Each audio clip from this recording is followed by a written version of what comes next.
So you've hit submit on your grad school application, and congratulations, that's a huge milestone. And I know firsthand how much effort goes into each application. I've done a master's and 2 PhD, so I've been through this process multiple times, and I can tell you it's as exciting as it is nerve-wracking. But what happens next? So that's what we're going to talk about today. I'm going to walk you through what typically happens after you apply, how to interpret the different stages, and what you can do to stay proactive during this waiting game. So let's start with the big picture. Once your application is submitted, most grad schools follow a 3-phase process, really. You've got an initial review, a committee evaluation, and then a final decision. This will vary, but this is a general framework to bear in mind, so that's quite helpful to know. So let's start with the initial review.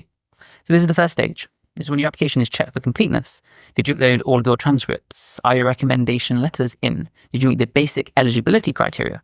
Think of this as a gatekeeping stage. This is the first hurdle. Sometimes if something is missing, the admissions office might reach out to you, but it's always a good idea to double check your submission before the deadline to avoid any hiccups or any mistakes. You don't want to be waiting another 12 months because something silly's gone wrong at this stage. So once your application passes the initial review, it now moves into the hands of the admissions committee. So this is the committee evaluation stage. This is where the magic, or really where the stress, happens. Depending on the program, this stage could involve multiple rounds of review, and for highly competitive programs, your application might first be scored and ranked by individual reviewers before even being discussed by the committee. So here's where the nuances of your applications really come into play. Your statement of purpose, your research experience, and even how well your interests align with potential advisors. Weirdly enough, they could all influence your chances. And yes, in my experience, this is all the stage where a standard recommendation letter can make all the difference. So that's something that's super helpful if you manage to be able to get one of those. So I know I had friends when applying for PhD programs being told later by their advisors that their statement of purpose stood out because it was so specific.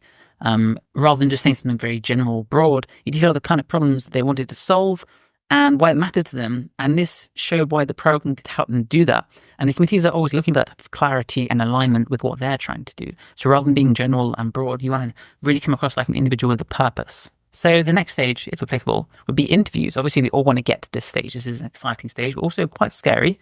And for some programs, especially research-heavy ones, you might get invited to an interview, and sometimes you might not. I think it's quite rare. I'm not sure if there are many situations where you wouldn't get invited to an interview, but all the same, this could be a one-on-one chat with a potential advisor, a panel interview, or even a group setting. And if you're invited to an interview, take it as a good sign. This is a fantastic sign. It means you've made it to the shortlist. That's something to be really proud of. And I'll cover interview tips actually in another video. I think that's something to really dig into. I think that can be super helpful. But here's a quick preview. Be yourself. Know your application inside and out. It's you. You've written it. You should know it so well. And prepare thoughtful questions for the program or the advisor. Now we have the final decision. And of course, this is the bit we all want to get to, really. We're in a hurry to get to that stage and get our decision. This is when the admissions committee and faculty make their recommendations.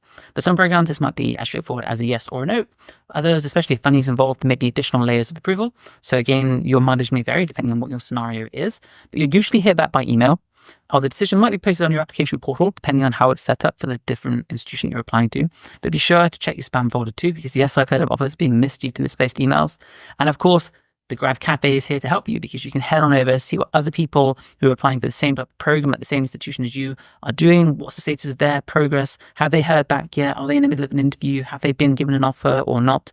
Using the Grad Cafe can really help you to stay on top and keep your finger on the pulse of what's happening in your particular field. So here's some pro tips for the waiting period. This is what you can do while you wait, because it can be a bit of an itchy stage. What do I do while I'm waiting to know what happens next? Well, stay engaged.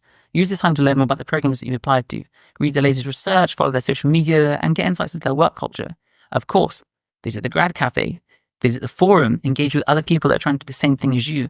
It's a community after all. It's there to help one another. You're there to share with each other what's going on with your application, and each other can therefore then know where they expect to be. And also the forums are a great way to engage and to talk with each other and to work through this process together, because it can feel quite lonely or scary. It's a big step. It's an important step. So the Grad Cafe is there to help you with that.